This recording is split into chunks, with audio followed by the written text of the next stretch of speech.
If you have been struggling with what we commonly refer to as ADHD or just generally experience being distracted and scattered, I got something for you.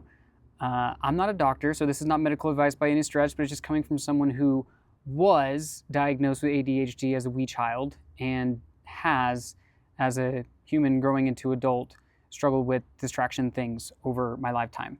And this is something I found helpful. So I was diagnosed in 5th grade, put on medications, some version of Adderall, Ritalin, whatever it is.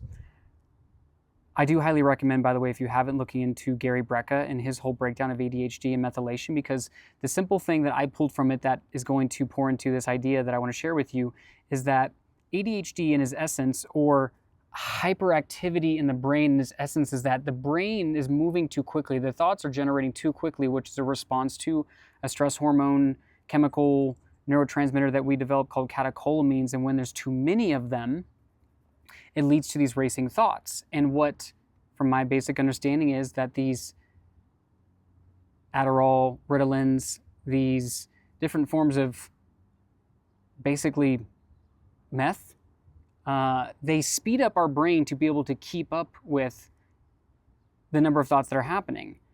And the problem is you end up having people like me who end up crashing out because we weren't meant to sustain that level of activity. And so one of the simplest ways I have found to be able to silence my mind, focus my attention, is to practice activities that actually downregulate my nervous system, i.e., slow, calming parasympathetic breathworks, walking bare feet on the earth, or simply doing nothing and choosing boredom.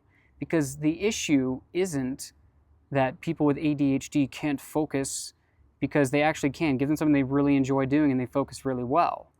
It's more so about being able to slow down and focus, particularly on things that are tough or challenging or aren't as exciting. And so if we learn how to slow down and how to bring ease to our nervous system, eventually we find a more easeful pathway in being able to stay focused, get meaningful things done, and fuck off and be distracted when we feel like it. Hope this helps. Peace.